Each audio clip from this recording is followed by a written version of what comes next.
Hello, welcome back. I'm Ernie Hall, and this is part three of our series on UU and UUSS history. I've been a member of this congregation for 30 years, and I love telling the story of this congregation. So that's what we're going to do in this section. What I'm going to do, just to make it easy and simple, is we're going to look at each decade in the congregation's history and just sort of try to talk about what were a couple important things that were going on during that decade. And then I'll give you a sense of how the congregation has developed over time. So let's jump right in and get started.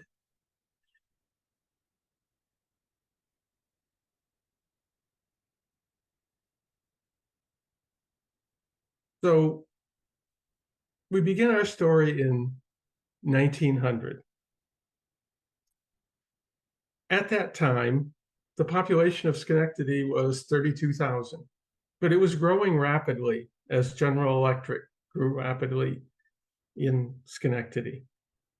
And many of the new GE employees came from GE facilities in the Boston area of Massachusetts. And we talked in the previous sections about how New England was really a hotbed of Unitarian and Universalism membership. And so when these transplanted Boston Unitarians got to Schenectady, they looked around and said, there isn't any church here that we can attend. So they reached out to what was then the American Unitarian Association and said, help. So the AUA sent a representative. In those days, the section that we were in was called the Middle States, the representative of the Middle States Conference. And he came and he looked around and he said, yeah, you're right. Let's try to start a church. So he organized the Unitarians in Schenectady. And in 1901, 11 charter members, some of whose signatures are seen here, signed the charter to form what was then the First Unitarian Society of Schenectady, or FUS. And the UUA, or the AUA at that time, was incredibly important because they provided the ministers for the first few years of the congregation's existence, and also about half the funding to support the beginnings of the church. At the same time, the Women's Alliance was formed as an auxiliary organization to the church, and they'll play a very important role in the history of the church, as you'll see soon. So right away, the members go out and they find a piece of land that they can buy, again, with the help of funding from the UUA, to build a church. And that original site was on the corner of Wendell Avenue and Union Street. The original building is still there. Enough money was raised to do the construction. And finally, in 1908, the initial chapel building was built. At that point, the membership of the society is about 55. So growth continued in Schenectady, and by the early part of the 1910s, the membership is as large as 150 in 1914. Well, by this point, the chapel no longer suffices. So more money has to be raised to add on to the original chapel. And an auditorium and tower is constructed during this time. And finally, that is completed in 1917.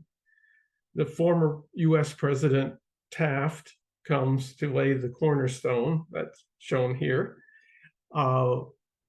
He was no longer US president, but he was president of the American Unitarian Association and obviously was a Unitarian. And you can see the cornerstone here. It actually is out by our door. You walk by it every time you come into the building. You may not have noticed it, or maybe you have, but it's to the left of the door. And that's the original cornerstone of the original building dedicated in 1917. I guess that building doesn't have a cornerstone anymore, but the building on the corner of Wendell Avenue and Union Street is still there and is still used. With the additional space, RE classes could begin, and those began in 1918. And you might be surprised to hear that the RE classes, or maybe you won't be, but the RE classes were quite different than RE classes you'd find in mainstream Christian churches.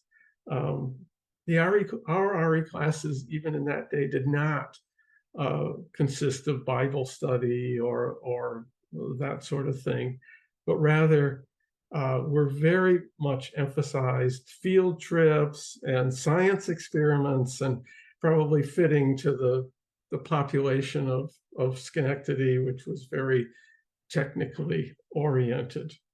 And so that was, until recently, there were members of our congregation who remember being part of those early classes, and they have great memories of that type of religious education, very consistent, as we said in the earlier modules, with the transcendentalist ideas of using one's senses to experience the divine in all of nature and all activities. Into the 1920s, 1930s, with the new auditorium, it opens up the opportunity to hold community forums.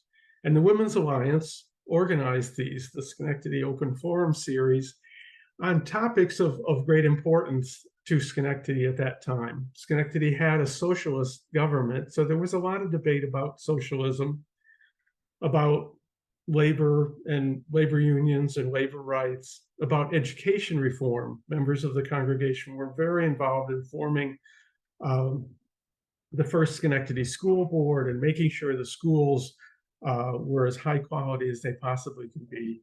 And the role of science and religion in people's lives. So a tremendously well attended and a tremendous contribution to the life of Schenectady. During this time as well, the congregation moved more toward a humanist theology. And we talked about humanism previously. Our congregation was actually one of the first of the UU congregations to adopt humanism as a primary focus. And again, humanism remains to this day a very strong philosophy in our congregation. And during this time, the church developed its first partnership with a church in Transylvania. I briefly mentioned the Partner Church program previously. In the 1920s, the AUA was trying to partner up churches in the US with churches in Transylvania, because after World War I, these churches had been damaged and their property taken away. In particular, the bells in their bell towers had been taken and melted down to make weapons. So the Transylvanian churches asked the US to raise enough money that they could replace the bells and other things and repair their churches. And that was a very fertile partnership during that time. In the 1930s, two very important things happened. Now, in the 1930s, women were not allowed to get information about birth control and family planning. It was illegal to mail information to women about those topics. And members of the congregation, working with medical professionals in the area, realizing the need, raised funds and formed what was then a birth control league clinic to provide reproductive health services to women in the Schenectady community. And then that later on became Planned Parenthood Schenectady, which still exists and which many members of the congregation are still very involved with. 1935 also saw the start of what was then called the Schenectady Consumers Club in the basement of the old church, where to provide high quality groceries to members of the church and the broader community. And that actually eventually became the Niskayuna Co-op, which we also know still exists and also many members are involved with. So two very important areas of work in the 1930s. In the 1940s, a lot of activity around World War II and the aftermath of World War II, in particular, settlement of people who were displaced by the war, particularly from Eastern Europe. And this is a Hungarian family that the congregation sponsored after World War II and helped with resettlement in the area. After World War II, GE had experienced another period of tremendous growth because of the war. And so by 1950, the employment at GE was 49,000 people, compared to now, which is probably 6,000. And in 1979, when I moved here, was 30,000. But so 49,000 people. And at that time, we had a minister, Reverend Bill Gold, who was very charismatic and very good at community outreach and really brought in a lot of people to be members of the congregation. Remember, the church is still down on the corner of Wendell and Union. At that point, the membership of the congregation is probably 750. And Bill Gold starts an effort to build a new church. The land that we are currently on is acquired from Union College. And at about that same time, Gertrude Waters, who owned a house across from the land we had purchased, decides she is willing to leave her home to us in her will to be used as an RE center, which of course it still is. So Bill Gold and the congregational leaders raised the money for the new building. And the famous US architect, Edward Durrell Stone, happens to be in the area because he's designing the Quad Towers campus, the Quad Towers campus of SUNY Albany. And so they convince him to design a new church for us. I think this is probably one of two churches that he designed throughout his career. And the original cost for the church, as usual, was supposed to be $300,000, $400,000. It ended up costing $600,000, but the money was raised, a mortgage was obtained, and 10 years later, that mortgage was retired. But you can see the pictures of the way the church looked when it was first built, the interior, which doesn't look much different except for all the plants that are no longer hanging from these areas, and the outside of the church, where these days the plaza has been completely rebuilt, but you see it in its original form. So that's how we got to the place that we currently are at.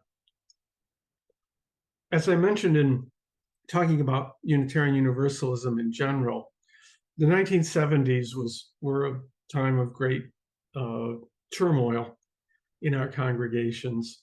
There was a lot of debate in this congregation about the Vietnam War and being conscientious objectors, et cetera. And it was a difficult time, certainly within many UU congregations.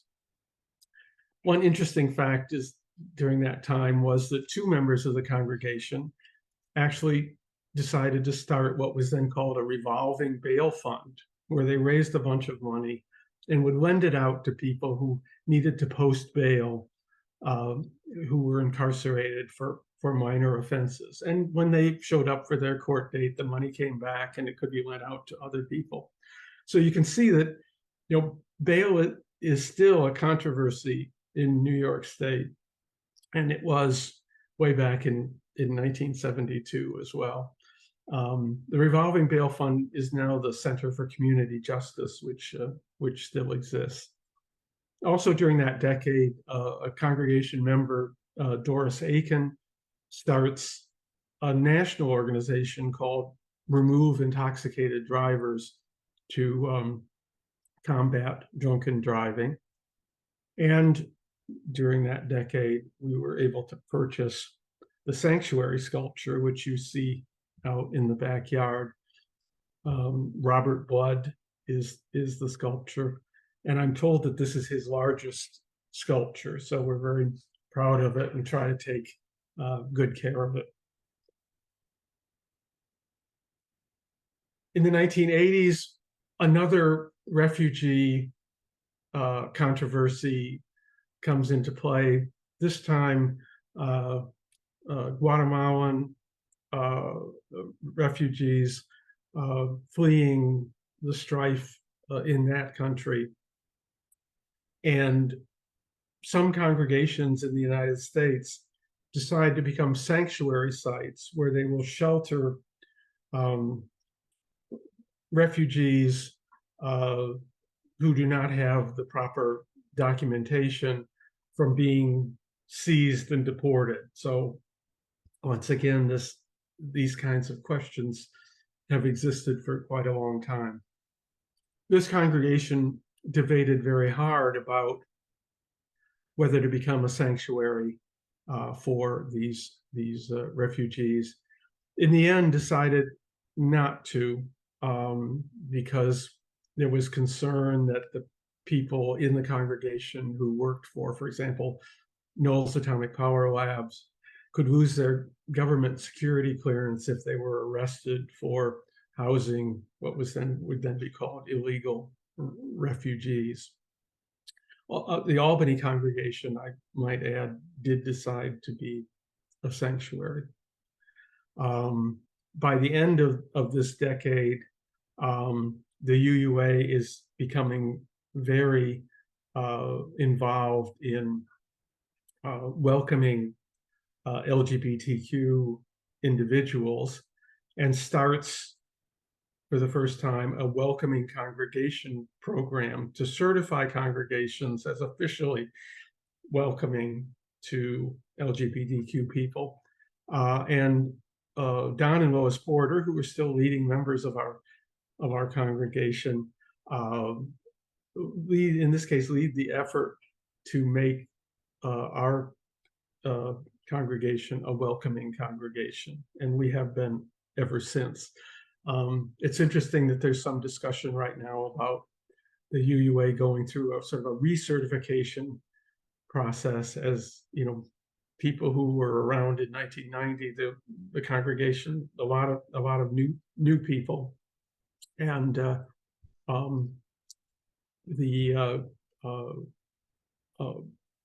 it would be good to sort of revitalize that effort of being welcoming. So then, as we moved into the 1990s. One fun thing, in the middle of the 1990s, we began holding our Revels medieval pageant right before Christmas. Um, that pageant is a takeoff on the story of St. George and the Dragon, and the congregation has put it on every other year since 1994, but unfortunately not since COVID came along. Hopefully we can revive that tradition, because it's a tremendously fun, very well attended from the community, and very much a sort of community building activity for the congregation. We also, during that time, we're continuing to reach out into the community with a variety of efforts. Here, one shown here is the Adopt a School program, where we partnered with the Friendship Baptist Church, a predominantly Black church in Schenectady, to mentor elementary school children. Beginning with 2000, we actually became members of the Partner Church program again. And this time we're partnered with a church in Maros-Fosterhai, Romania, which you know that UU settled in Transylvania, many in the 1500s, 1600s. Transylvania is part of Romania now, but it's a ethnically Hungarian part of Romania. And that's been a very rich partnership. These churches were coming out from oppression, and once the fall of the Iron Curtain occurred, they needed help in rebuilding their churches, and we provided them with some monetary help for that. That program has really thrived ever since. Many members of our congregation, adults and youth, ministers, have gone to Maros-Fosterhai, and they have sent delegations here as well. So we continue to have a lot of interaction with that church, and it's been a very, very satisfying and rich interaction. We became a Green Sanctuary congregation in 2008, certified the congregation, and the Green Sanctuary team has worked very hard ever since then to look at our own facility and our carbon footprint and what we are doing to minimize our greenhouse gas impact and other things, but also work out in the community and on a national level to fight climate change and those types of things. Again, the Green Sanctuary Committee is now going through a recertification, so you'll probably continue to hear more and more about that. So that brings us up to the present. One interesting thing is that in 2013, we finally changed the name officially from the First Unitarian Society of Schenectady to the Unitarian Universalist Society of Schenectady. Now, since 1961, all Unitarian and Universalist congregations were officially Unitarian Universalist congregations, including ours, and we always talked about ourselves as a UU congregation. But many congregations chose to keep their historical name for historical reasons, sentimental reasons, to honor the people who came before. By 2013, there was a strong feeling that it was time to officially change the name, and so that happened. Of course, it's sort of complicated with all the different documents, tax documents and charter documents and everything that have to be revised. So it's not undertaken lightly, but it has happened and been successful.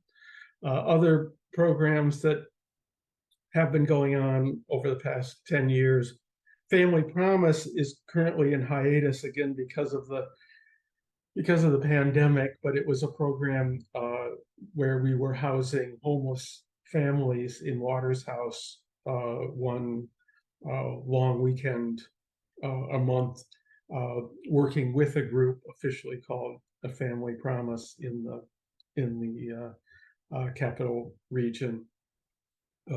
We continue to have a lot of effort on anti-racism and examining white supremacy culture.